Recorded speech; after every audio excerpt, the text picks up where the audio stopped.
Hello दोस्तों। तो आज हम पढ़ेंगे टिश्यू के बारे में। सबसे पहले मैं आपको बताना चाहूँगा कि इस चैप्टर से जो क्वेश्चंस आते हैं एग्जाम्स में किसी भी, वो बहुत ही इजी आते हैं। मतलब वो डायरेक्टली एक तो आपको टिश्यू बताएगा और नीचे 4 एग्जांपल्स देगा, 4 ऑप्शन में 4 एग्जांपल देगा कि इस टिश्यू में यह जो टिश्यू होता है वो किस पार्ट में प्रेजेंट होता है, या फिर वह क्वेश्चन में पार्ट बताएगा और आपको 4 टिश्यूज़ बताएगा और अपने पूछेगा कि बताइए कौन ये जो पार्ट है वो किस टिश्यू को, इस पार्ट में कौन सा टिश्यू होता है। तो इस प्रकार से इस चैप्टर से क्वेश्चंस आते हैं और आपको बहुत इजी होगा अगर आप ये जो टिश्यूज़ और उनके फंक्शंस या एंड एग्जांपल्स की वह टिश्यू कहाँ कहाँ होता है, अगर आपने सिर्फ इतनी बात याद रख ली तो इसमें लगभग हमको 15 to 20 टिश्यूज़ के बारे में पढ़ना है। अगर आप उन टिश्यूज़ के बारे में और उनके जो फंक्शंस और एग्जांपल से उतना याद रख लोगे तो आपको ये इस जो चैप्टर से आपका एकदम 1 या 2 मार्क्स एकदम पक्के हो जाएंगे। और इस टॉपिक से 101% एक क्वेश्चन तो बनता ही है। फिर आपकी एग्ज़ाम्स के अंदर जिस हिसाब से पैटर्न है उस हिसाब से क्वेश्चन की संख्या बढ़ सकती है। ठीक है, तो हम सबसे पहले देखते हैं कि टिश्यू होता क्या है। तो टिश्यू एक ऐसे सेल्स का ग्रुप है। ठीक है, टिश्यू एक ऐसे सेल्स का ग्रुप है जो सेल्स स्ट्रक्चर सेम होता है और उनका जो काम होता है फंक्शन वो भी सेम होता है। तो ऐसे ग्रुप को सेल के टिश्यू कहा जाता है। ठीक है, अब टिश्यू की जो स्टडी है उसको क्या बोलते हैं, हिस्टोलॉजी। जिस प्रकार ब्रेन की स्टडी को न्यूरोलॉजी बोलते हैं, किडनी की स्टडी को नेफ्रोलॉजी बोलते हैं, उसी प्रकार जो टिश्यू की जिस स्टडी होती है ना उसे हिस्टोलॉजी बोला जाता है। ठीक है, तो मैं आपको बताता हूँ कि ऑर्गेनिज्म एक्चुअल में बनता कैसे है। देखिए, सबसे पहले जो बेसिक पार्ट होता है वो होता है सेल। फिर सेल, बहुत सारे सेल्स मिलके टिश्यू बनता है। ठीक है, फिर बहुत सारे टिश्यू जो होते हैं वो मिलके एक ऑर्गन बनाते हैं, ऑर्गन। और बहुत सारे ऑर्गन्स मिलके एक सिस्टम बनाते हैं। देखिए, जैसे अब डाइजेस्टिव सिस्टम हो गया, उसके बाद एक्सक्रीटरी सिस्टम हो गया। इनमें जो होते हैं बहुत सारे अलग अलग ऑर्गन होते हैं। जैसे डाइजेस्टिव सिस्टम में बकल कैविटी आता है, इसोफेगस आता है, स्टमक आता है, इंटेस्टाइन्स आते हैं। ठीक है, मतलब बहुत सारे ऑर्गन्स मिलके एक पर्टिकुलर फंक्शन करते हैं जिसको हम सिस्टम बोलते हैं। और जब बहुत सारे सिस्टम मिलके एक काम, मतलब एक ऑर्गेनिज्म बनाते हैं। ठीक है, इस प्रकार ऑर्गेनिज्म होता है। अब हमको इस ये जो हमारा चैप्टर है टिश्यू, उसके अंदर हमें प्रामुख्य से 2 टिश्यूज देखने हैं। ठीक है, एक है प्लांट टिश्यू, एक है एनिमल टिश्यू। सबसे पहले हम देखेंगे प्लांट टिश्यू और ये बहुत ही ईजी है। ठीक है, सबसे पहले प्लांट टिश्यू जो है उसको हम 3 पार्ट्स में डिवाइड करते हैं। एक मेरिस्टेमेटिक टिश्यू, एक परमानेंट टिश्यू और एक होता है प्रोटेक्टिव टिश्यू।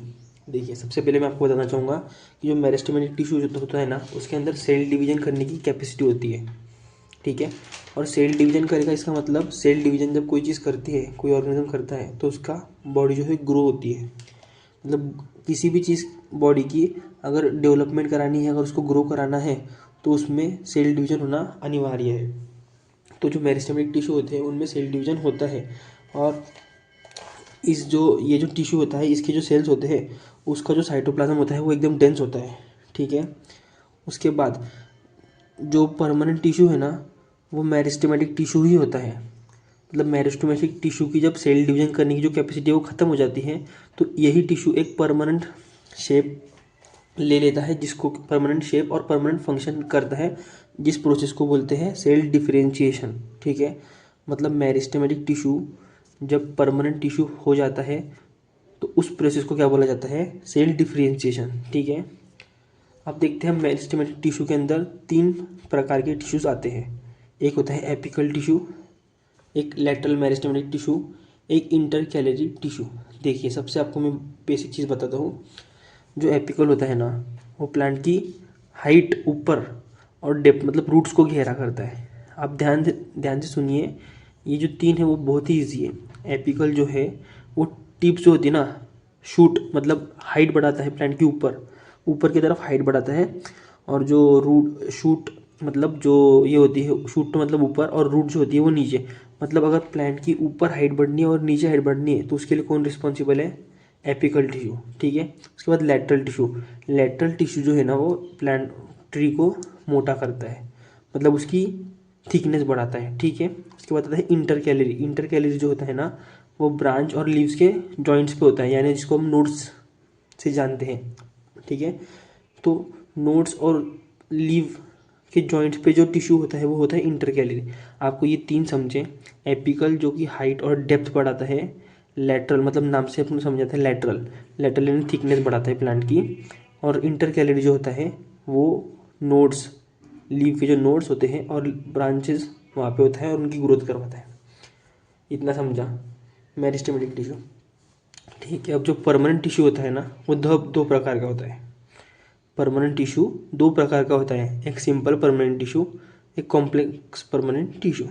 ठीक है, सिंपल परमानेंट टिश्यू में फिर से 3 प्रकार आते हैं, कोलेनकाइमा, पेरेनकाइमा, स्क्लेरेनकाइमा।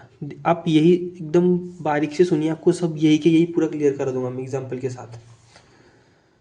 कोलेनकाइमा जो होता है ना वो फ्लेक्सिबिलिटी, उसका सबसे इम्पोर्टेंट काम है। देखिए पेपर में बाकी कुछ भी नहीं पूछेंगे, टिश्यू पूछेंगे, एक तो उनका फंक्शन और एक तो कहाँ होता है वह, ये 3 चीज़ याद रखिए। बाकी अगर आप याद रखना चाहेंगे तो वो आपकी वो एक्स्ट्रा नॉलेज है। ठीक है, अगर एग्ज़ाम में पूछने जैसा इम्पोर्टेंट अगर पूछे तो मैं आपको वही इम्पोर्टेंट बता रहा हूँ। देखिए कोलेनकाइमा, उसका फंक्शन क्या होता है, फ्लेक्सिबिलिटी। अगर प्लांट की किसी भी आपके क्वेश्चंस में अगर प्लांट की फ्लेक्सिबिलिटी से रिलेटेड क्वेश्चन आया टिश्यू का तो वो कोलेनकाइमा टिश्यू होता है। ठीक है, अब ये टिश्यू कहाँ पे होता है, इससे क्या मतलब, ये इसके यूजेस कैसे, तो जो आपने मनी प्लांट देखा है उसका लचीला, उसका जो वो होता है वो जिस किसी के भी सहारे से चढ़ जाता है, मतलब उसके अंदर फ्लेक्सिबिलिटी रहती है। अगर कोई मतलब दूसरा प्लांट ले लीजिए, अगर आप उसको जो होता है उसका स्टेम उसको आप कहीं पे लपेट सकते हो कि नहीं, वो तो टूट जाएगा अगर उसको मोड़ेंगे तो। लेकिन जैसे मनी प्लांट होता है तो वो उसमें जो तन्यता होती है, फ्लेक्सिबिलिटी होती है, वो उस जो कोलेनकाइमा जो टिश्यू है उसके कारण होता है। ठीक है, नेक्स्ट आता है पेरेनकाइमा। 2 मिनट रुक गया, अपन पहले स्क्लेरेनकाइमा देख लेते हैं फिर पेरेनकाइमा देखते हैं। स्क्लेरेनकाइमा जो होता है ना वो प्लांट में जो हार्डनेस होता है उसके लिए रिस्पॉन्सिबल है। देखिए स्क्लेरेनकाइमा प्लांट की हार्डनेस के लिए रिस्पॉन्सिबल है। जैसे नट्स आपने देखे होंगे, शेंगदाने वो कड़क होते हैं, सीड्स कड़क होते हैं, कुछ कुछ फ्रूट्स वगैरह भी होते हैं वो कड़क होते हैं। ठीक है, कोकोनट हस्क, जो हमारा कोकोनट होता है उसकी जो बाहरी परत देखिए आप कितनी कड़क होती है, वो क्यों होती है, स्क्लेरेनकाइमा के कारण। ठीक है, स्क्लेरेनकाइमा का पर्पस क्या है, हार्डनेस। ठीक है, नेक्स्ट है पेरेनकाइमा। पेरेनकाइमा जो है वो बेसिकली फूड को स्टोर करता है, इसमें बहुत सी जगह होती है, फ्री स्पेस होती है, तो फूड को स्टोर करने का काम पेरेनकाइमा करता है। अब पेरेनकाइमा में 2 प्रकार है। ठीक है, एक है क्लोरेनकाइमा, एक है एरोनकाइमा। देखिए नाम में क्या है, क्लोरेन। आप एक बात ध्यान रखिए, जहाँ पर भी क्लोरेन, क्लोरो ऐसा कुछ टर्म्स यूज हुए तो वह क्लोरोफिल से रिलेटेड होती है। ये एक ट्रिक बता रहा हूँ। ठीक है, क्लोरो मतलब क्लोरोफिल से रिलेटेड, तो इसमें जो होता है ना वो क्लोरोप्लास्ट होता है। और क्लोरोप्लास्ट आपने सेल में पढ़ा ही होगा, सेल का एक जो ऑर्गन होता है उसमें आपने पढ़ा होगा कि जो क्रोमोप्लास्ट होते हैं जिसमें ग्रीन कलर होता है उनको क्लोरोप्लास्ट बोला जाता है, और क्लोरोप्लास्ट में बेसिकली क्लोरोफिल होता है। ठीक है, तो क्लोरोफिल जहाँ हुआ वहाँ पे फोटोसिंथेसिस होता है, तो ये जो क्लोरेनकाइमा है उसमें क्लोरोप्लास्ट है। ठीक है, मतलब क्लोरोप्लास्ट है, इसी के कारण वहाँ पे फोटोसिंथेसिस होगा। तो फिर ये बताइए मेरे को, ये टिश्यू कहाँ कहाँ पे होगा, ये होगा लीव्स पे, प्लांट के ग्रीन पार्ट्स में होगा। ठीक है, जैसे स्टेम, लेकिन स्टेम भी 2 प्रकार की होती है, एक सूखी स्टेम होती है, एक ग्रीन स्टेम होती है। तो ये जो होगा ना क्लोरेनकाइमा वो सिर्फ ग्रीन स्टेम में होगा, क्योंकि वहाँ पे ग्रोथ होगी, वहाँ पे ग्रीन कलर आया तो क्लोरोफिल होगा और वहाँ पे ग्रोथ होगी। ठीक है, इतना समझ गए। फिर नेक्स्ट आता है एरोनकाइमा। देखिए जो टर्म्स होती है ना बेसिकली इनके जो शब्द होते हैं उसमें से आप उस चीज़ को पकड़ सकते हो। जैसे क्लोरेनकाइमा, यहाँ पे हमने पकड़ लिया कि क्लोरोप्लास्ट। अब एरोनकाइमा, इसके अंदर एरो मतलब एयर होगी, तो इसमें जो होती है वो लार्ज एयर कैविटी होती है। ठीक है, लार्ज एयर कैविटी। और ये जो है, अब देखिए जो प्लांट्स ऐसे होते हैं जो कि पानी में जो रहते हैं, अगर उनमें फ्री स्पेस नहीं होगी, मतलब अगर वो डेंस हो गए तो वो तो डूब जाएंगे, वो तो ऊपर तैर ही नहीं सकते ना। तो जो एयर कैविटी जो रहती है ना उसके कारण उनकी डेंसिटी कम हो जाती है, जिसके कारण वो तैर सकते हैं। ठीक है, और इसी के अंदर से गैस एक्सचेंज भी होती है, कहाँ से, एरोनकाइमा से गैस एक्सचेंज होती है। समझ गए आप। ठीक है, नेक्स्ट आता है कॉम्प्लेक्स परमानेंट टिश्यू। ठीक है, नेक्स्ट जो है वो कॉम्प्लेक्स परमानेंट टिश्यू है, उसमें 2 आते हैं, एक है जाइलम, एक है फ्लोएम। जो जाइलम होता है ना वो पानी और मिनरल्स रूट से पूरे प्लांट तक पहुंचाता है। ठीक है, पानी एंड मिनरल्स, सिर्फ आप फंक्शन याद रखिए कि वो क्या करता है। तो जाइलम और जो फ्लोएम होते हैं ना, वो पानी और मिनरल्स ट्रांसपोर्ट करते हैं, ठीक है। कंडक्ट करने का मतलब होता है ट्रांसपोर्ट करना। अब जो इनकी जो डायरेक्शनल होती है कि ये इंपॉर्टेंट चीज़ है कि बाकी इसमें तो पूछा नहीं जाएगा, लेकिन ये ट्रांसपोर्टेशन से रिलेटेड है जाइलम एंड फ्लोएम। सबसे पहले तो ये कॉम्प्लेक्स जो परमानेंट टिश्यू होता है ना, उसको कॉम्प्लेक्स क्यों बोला जाता है, इसमें एक से ज़्यादा प्रकार के सेल्स होते हैं, ठीक है। अभी हमने जितने पढ़े सिंपल परमानेंट, इसमें एक ही प्रकार के सेल्स होते हैं, लेकिन जाइलम और फ्लोएम में एक से ज़्यादा टाइप के सेल्स होते हैं जो कि अलग अलग काम करते हैं।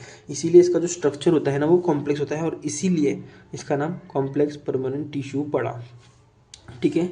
जैसे कि मैंने बताया कि ये कंडक्ट पानी और मिनरल को ट्रांसपोर्ट करता है और इसकी जो मूवमेंट होती है ना, वो यूनिडायरेक्शनल होती है। इसका अर्थ क्या होता है, ये सिर्फ पानी को रूट से ऊपर पहुंचाएगा, ऊपर से नीचे नहीं आता पानी, सिर्फ एक ही डायरेक्शन में जाएगा, ठीक है, नीचे से ऊपर। और इसके जो अलग अलग कंपोनेंट्स होते हैं जाइलम के, वो क्या होते हैं, देखिए ट्रैकियार्ड होता है, वेसल होता है, ये जो है ना वो ट्रांसपोर्ट करते हैं पानी का। उसके बाद होता है जाइलम पैरेन्काइमा। देखिए पैरेन्काइमा आया कि मतलब वो स्टोर करके रखेगा, ठीक है। तो जाइलम पैरेन्काइमा क्या करेगा, पानी को स्टोर करता है। और जाइलम फाइबर, तो जाइलम फाइबर जो होता है ना, वो स्ट्रक्चर बनाता है। जैसे पाइप, मतलब जैसे पाइप होता है, पाइप अपना पानी ट्रांसपोर्ट करते, ठीक है। वो जो पाइप होता है ना, उसी प्रकार अब अगर पानी का ट्रांसपोर्टेशन होना है तो कुछ तो स्ट्रक्चर लगेगा ना, तो वो स्ट्रक्चर बनाता है जाइलम फाइबर, ठीक है, क्लियर है। अब नेक्स्ट आता है फ्लोएम। फ्लोएम जो होता है ना, वो फूड को कंडक्ट करता है, मतलब फूड का ट्रांसपोर्टेशन करता है।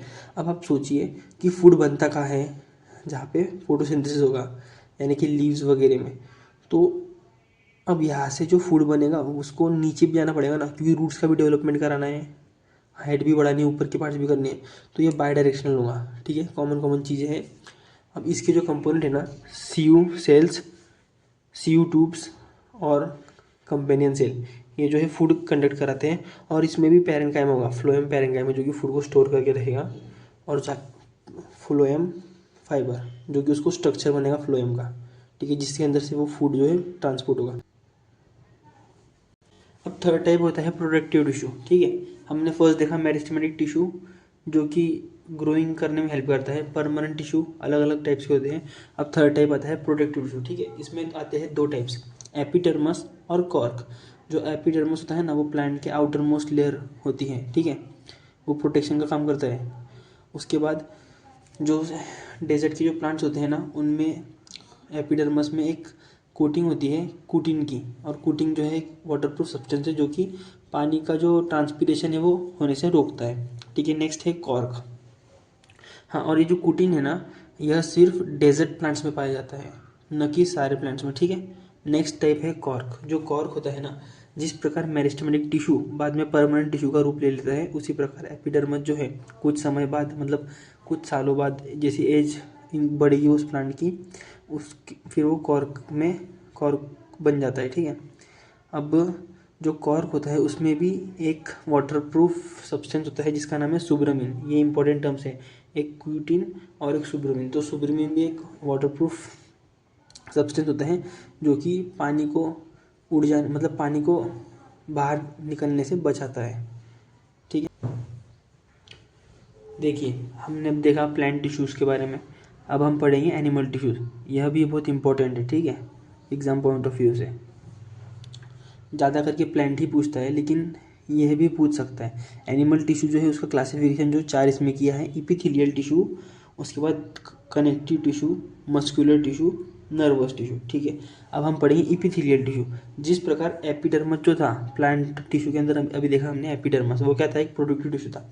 उसी प्रकार इपिथेलियल जो टिश्यू है ना, वो मेनली उसका जो काम है वो प्रोटेक्शन का है, ठीक है।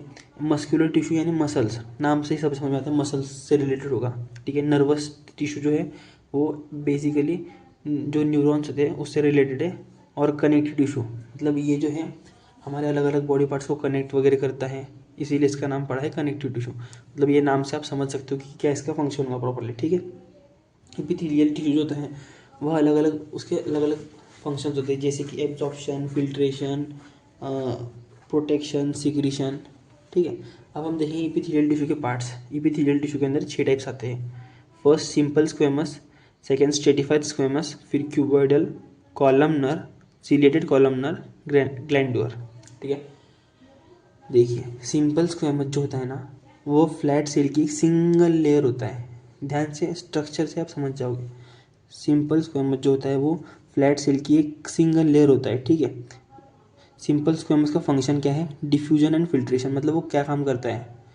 तो यह जो टिश्यू होता है ना, वो डिफ्यूजन और फिल्ट्रेशन का काम करता है। अब इसके अंदर मेन जो क्वेश्चन बनते हैं ना, वो यही है कि वो कहाँ कहाँ प्रेजेंट होता है। तो सिंपल स्क्वेमस जो होते हैं, ध्यान रखिए, वो फूड पाइप में, फूड पाइप यानी ईसोफेगस, ठीक है। उसके बाद ब्लड वेसल में और लंग्स की एल्वोली के ऊपर, यहाँ ये प्रेजेंट होगा।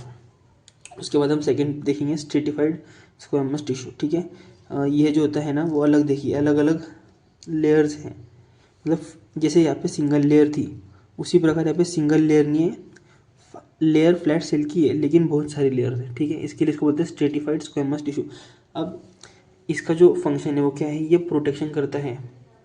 मतलब जैसे हमको चोट वगैरह लगेगी या फिर जहाँ पे हम फ्रिक्शन हो सकता है बॉडी का, उस पार्ट्स पे ये प्रोटेक्शन करता है। तो कहाँ कहाँ पे होगा? देखिए, जैसे हम जब डाइजेशन करते हैं, माउथ के अंदर चीविंग प्रोसेस करते हैं, तो यहाँ पे हो सकता है ना कि हमें घर्षण फ्रिक्शन के कारण कुछ हानि वगैरह हो, तो इनर लाइनिंग ऑफ माउथ की अंदरी सतह में, ठीक है। उसके बाद स्किन, और जैसे हम चलते फिरते गिरते हैं या फिर हमारा हाथ कहीं टकराता है, चोट वगैरह लगती है, मतलब फ्रिक्शन यहाँ पे अफेक्ट कर सकता है, हमको यहाँ पे चोट लग सकती है, कहाँ पे? स्किन में। उसके बाद वजाइना और एनस भी इसके एग्जाम्पल्स, ठीक है। नेक्स्ट आता है क्यूबोइडल। अब जो क्यूबोइडल होता है उसका काम होता है सिक्रीशन एंड एब्जॉर्प्शन। ध्यान रखिए, क्यूबोइडल और कॉलमनर के जो काम है वो एक ही है, सिर्फ शेप का फ़र्क है और एग्जाम्पल्स का फ़र्क है, ठीक है। क्यूबोइडल का जो काम है वो सिक्रेशन एंड एब्जॉर्प्शन है, इसका भी सिक्रेशन एब्जॉर्प्शन है। फ़र्क कहाँ पे आता है? सिंपल स्क्वेमस का जो फंक्शन होता है वो डिफ्यूजन एंड फिल्ट्रेशन है, इसमें ये तो ईजी है, ये प्रोटेक्शन के लिए काम होगा, ठीक है। स्ट्रेटिफाइड स्क्वेमस जो है वो प्रोटेक्शन के लिए काम होगा। उसके बाद जो सिलिएटेड आता है ना, वो म्यूकस और एक को मूव करता है। तो ये भी कुछ मतलब इतना डिफिकल्ट नहीं है याद रखने को। और जो ग्लैंड्यूलर होते हैं वो कुछ ना कुछ नई सब्सटेंस बनाते हैं। आपको जो तीन भी नहीं, आपको दो याद रखने हैं, ठीक है। सिंपल और क्यूबोइडल वाला, क्योंकि ये दोनों तो सेम ही लगभग। अगर आपने इसका सिंपल का याद रख लिया, डिफ्यूजन एंड फिल्ट्रेशन, तो आपका काम बन जाएगा। बचा हुआ सिक्रेशन एब्जॉर्प्शन, ये दोनों हो जाएंगे, ठीक है। अब ये जो होता है जैसे कि सिक्रेशन एंड ऑब्जॉर्प्शन, इसका जो शेप होता है ना वो क्यूबोइडल जैसा होता है, इसके लिए इसका नाम क्यूबोइडल टिश्यू पड़ा, ठीक है। यह कहाँ कहाँ पे होगा?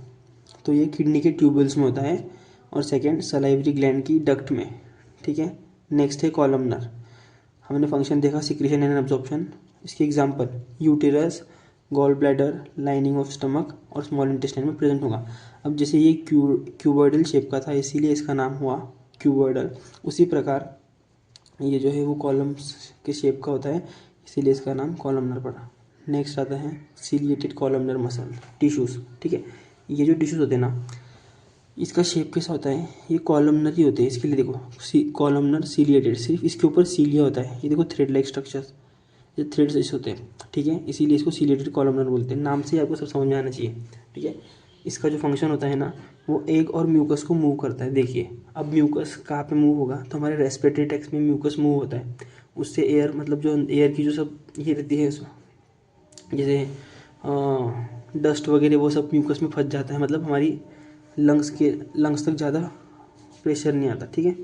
और उसके बाद एक जो है वो फेलोपियन ट्यूब में मूव होता है, मतलब ओवरी से निकल के फेलोपियन ट्यूब में आता है, मतलब मूवमेंट कहाँ पे होगी? एक की फेलोपियन ट्यूब में, ठीक है।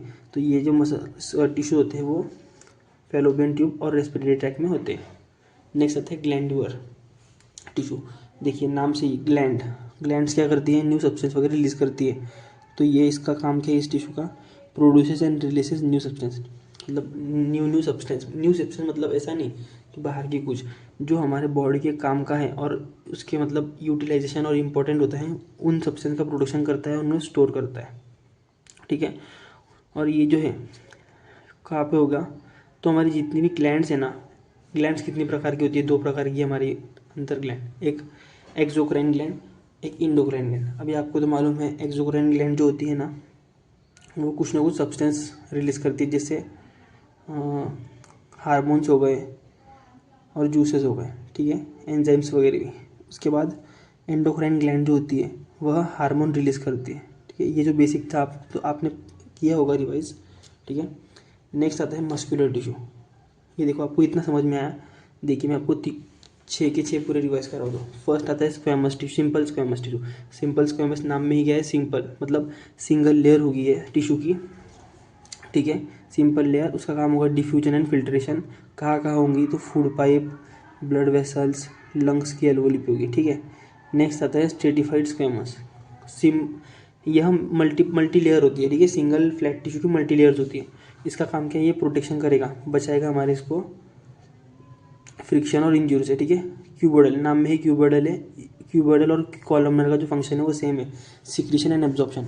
सीलिएटेड मतलब जो कॉलमनर होती है उसके ऊपर अगर सीलिया होगा तो वो सीलिएटेड में गया। और ग्लैंडुलर जो होती है, देखिए इस प्रकार की होती है, ठीक है। ये क्या करती है, न्यू सब्सटेंस का प्रोडक्शन करती है। अब नेक्स्ट हम देखेंगे मस्कुलर टिश्यू। मस्कुलर टिश्यू जो होते हैं ना वो 3 प्रकार के होते हैं, ठीक है, ध्यान रखिए, इजी कुछ नहीं। मस्कुलर टिश्यूज होते हैं, सबसे पहले नाम में मस्कुलर से मतलब इसमें मसल्स होगी, ठीक है। मस्कुलर टिश्यू को हम मसल टिश्यू भी जानते हैं। 3 टाइप के होते हैं, skeletal muscles, cardiac muscle, smooth muscle. अब जो देखो नाम से सब, बायोलॉजी बहुत ईजी है, आप उसके नाम को हर चीज़ नोटिस कीजिए, आपको समझ जाएगा। स्केलेटल मसल्स मतलब ऐसी मस्कुलर टिश्यूज़ जो कि बोन से अटैच है। बोन्स क्या होती है, एक्चुअली जो स्केलेटल होता है हमारा वो किस चीज़ का होता है, बोन्स, अलग अलग बोन्स होती है उसमें, ठीक है। तो ऐसी मसल्स जो कि बोन से अटैच है, और ये जो है हमारी वॉलेंट्री मूवमेंट को कंट्रोल करते हैं। जैसे हमारा हाथ वगैरह, हम ऐसे, अब हम जो हाथ इस प्रकार कर पा रहे हैं, क्यों, क्योंकि यहाँ पे कौन सी मस्कुलर टिश्यू होगा, तो यहाँ पे स्केलेटल मस्कुलर टिश्यू, क्योंकि हमारे कंट्रोल में। और ऐसी चीज़ें जो हमारे कंट्रोल में होती है उनको वॉलेंट्री बोला जाता है। जैसे वॉलेंट्री एक्शंस होती है, ये वॉलेंट्री मूवमेंट है क्योंकि हमारे कंट्रोल में मूवमेंट है। वॉलेंट्री एक्शन अलग चीज़ है, ठीक है। तो जो इसमें वॉलेंट्री एक्शन कंट्रोल नहीं होंगी, इसमें सिर्फ वॉलेंट्री मूवमेंट, एक्शन अलग चीज़ है, मूवमेंट अलग चीज़ है। मूवमेंट मतलब जो कि हम कर सकते हैं, मूवमेंट जिससे हम चल फिर घूम सकते हैं वो, ठीक है। और इसके जो बॉडी, हमारा जो बॉडी का मूवमेंट है, पॉस्चराइजर है, उठना बैठना खेलना कूदना, ये सब किस कारण पॉसिबल हो पाता है, स्केलेटल मसल के कारण, ठीक है। नेक्स्ट आता है कार्डिक मसल। अब कार्डिक यानी हार्ट से रिलेटेड, तो जो मसल्स हमारे हार्ट के वॉल्स में होगी, हार्ट में होगी, उन मसल्स को क्या बोलेंगे, कार्डिक मसल, ठीक है। ये जो मसल है, अब देखो हार्ट अपने कंट्रोल में होता है क्या, नहीं होता। तो हार्ट में जो मसल, हार्ट की जो मसल्स है ना वो इनवॉलेंट्री मूवमेंट करती है, मतलब हमारे कंट्रोल में नहीं होता, वो खुद ब खुद करती है। मतलब हमारा हार्ट नहीं, ब्रेन से कंट्रोल करते हैं मूवमेंट को, ठीक है, लेकिन हम कंट्रोल नहीं कर सकते हमारे ऊपर से। उसके बाद होता है, हाँ देखिए ये कौन, जैसे स्केलेटल मसल जो है हमारी मूवमेंट, बॉडी मूवमेंट और पॉस्चराइजर कंट्रोल एग्जाम्पल है, उसी प्रकार इसका फंक्शन क्या है, पंपिंग ब्लड, जो ब्लड होता है उसको पंप करते हैं, ठीक है। नेक्स्ट आती है स्मूथ मसल। देखिए अब ये पढ़ लिया आपने, स्केलेटल मतलब जो कि बोन से अटैच है, कार्डिक जो कि हार्ट से रिलेटेड है, हार्ट में होती है। अब स्मूथ मसल जो होगी ना वो इंटरनल ऑर्गन्स में होती है, ठीक है। इंटरनल ऑर्गन्स में जो मसल्स होती है वो स्मूथ मसल होती है, और ये भी इंटरनल, ये जो है involuntary action, involuntary movement control करेगी। हाँ, जैसे इसका फंक्शन जो है वो मूवमेंट, इंटरनल ऑर्गन्स में मूव होते रहते हैं ना, तो वो यही करेगी। नेक्स्ट आता है नर्वस टिश्यू। छोटा सा है, कुछ भी नहीं है इसमें, हमने ऑलरेडी एक चैप्टर पढ़ रखा है नर्वस सिस्टम, उसमें जितना भी सब वो, इसमें से भी याद रखना इतना है कि नर्वस टिश्यू जो होता है ना वो बहुत, जैसे देखो टिश्यू क्या होता है, जब बहुत सारे सेल, एक सेल का ग्रुप, तो जो न्यूरॉन के ग्रुप होता है उसे नर्वस टिश्यू बोलते हैं। बस क्या काम करता है, ये नर्वस सिस्टम को मेंटेन करता है, मतलब नर्वस सिस्टम के लिए काम करता है। नेक्स्ट आता है कनेक्टिव टिश्यू, ठीक है। देखो नाम में कनेक्टिव टिश्यू, तो क्या ये क्या करेगा, हमारे अलग अलग बॉडी पार्ट्स को कनेक्ट करता है। जैसे देखिए हम इसमें देखेंगे तो कार्टिलेज आता है, ठीक है। कार्टिलेज जो होता है ना वो एक्चुअली एक बोन जैसा ही होता है, लेकिन बोन नहीं होता, ये सॉलिड तो होता है लेकिन फ्लेक्सिबल होता है। जैसे अपनी नाक की टिप देखिए, उसमें बोन नहीं होगा लेकिन वो कड़क है। उसके बाद हमारे कान, ईयर्स, आउटर ईयर्स देखिए, वो भी मतलब उसमें बोन्स नहीं है लेकिन वो एक रिजिड स्ट्रक्चर जैसा होता है, ठीक है। हमारे जो बोन की जो, हमारे बोन्स के बीच में जो जॉइंट्स होते हैं ना वो भी कार्टिलेज के होते हैं, मतलब इसमें जो है ना फ्लेक्सिबिलिटी होती है, ठीक है। और इसमें ये जो होते हैं कार्टिलेज वो स्पेशल सेल से बने होते हैं, उनका नाम है कॉन्ड्रोसाइट सेल्स। देखिए कॉन्ड्रोसाइट सेल, ये जो स्पेशल सेल्स होते हैं, ठीक है। नेक्स्ट आता है बोन्स। बोन जो होते हैं वो सॉलिड एंड हार्ड रहते हैं, कार्टिलेज की जैसे ये फ्लेक्सिबल नहीं होते। हाँ बोन्स जो है, ठीक है, हार्ड होते हैं, और बोन्स कैल्शियम एंड फॉस्फोरस से बने होते हैं। किस चीज़ से, कैल्शियम एंड फॉस्फोरस से। नेक्स्ट आता है लिम्फ। नेक्स्ट कनेक्टिव टिश्यू है लिम्फ। लिम्फ जो है ना उसका मेन जो कारण होता है वो ट्रांसपोर्टेशन ऑफ फैट्स। लिम्फ जो होते हैं वो फैट का ट्रांसपोर्टेशन करते हैं, और इसमें जो है ब्लड से कम प्रोटीन होता है, ठीक है। नेक्स्ट आता है एडिपोज टिश्यू। देखिए एडिपोज टिश्यू और एरोलर टिश्यू का आप कंपेरिजन करके पढ़ सकते हैं। एडिपोज टिश्यू जो होता है ना वो हमारे स्किन और इंटरनल ऑर्गन के बीच में होता है, ध्यान रखिए फ़र्क। Adipose tissue skin and internal organ के बीच में होता है, एरोलर टिश्यू जो होता है वो स्किन एंड मसल्स के बीच में होता है, ठीक है। अब दोनों के फंक्शन देखते हैं। एडिपोज टिश्यू जो है वो फैट को स्टोर करता है। क्या करता है, आपको मालूम होगा कि जो हमारा फैट है ना वो सब एडिपोज टिश्यू में स्टोर होता है, ठीक है। कहाँ पे होता है adipose tissue, skin and internal organs के बीच में। और जो एरोलर टिश्यू का जो काम है वो रिपेयर ऑफ टिश्यू, वो करता है रिपेयरिंग करता है टिश्यूज़ की, जो टिश्यू खराब वगैरह हो जाता है, मतलब खराब तो नहीं, जिस टिश्यू को रिपेयरिंग की गरज होती है वो कौन रिपेयर करता है, एरोलर टिश्यू, ठीक है। और कहाँ पे होता है, स्किन एंड मसल्स के बीच में। कंपेरिजन करके पढ़िएगा। नेक्स्ट आता है ब्लड। ब्लड जो होता है, हमने ब्लड के ऊपर भी एक पर्टिकुलर चैप्टर पढ़ रखा है, लेकिन फिर भी ब्लड जो है एक टाइप का कनेक्टिव टिश्यू है और ये अलग अलग बॉडी पार्ट्स को कनेक्ट करता है। और ये बहुत सी इंपॉर्टेंट हमारे जो मिनरल्स वगैरह है उनका सब, ऑक्सीजन वगैरह का सप्लाई कौन करता है, ब्लड करता है, ठीक है। तो ये था आपका छोटा सा chapter animal and plant tissue. इससे 1 या 2 क्वेश्चन 100% बनते हैं, आते ही आते हैं पेपर में, कोई भी पेपर हो, ठीक है। आप ध्यान से देख लीजिए इस चैप्टर को। Thank you.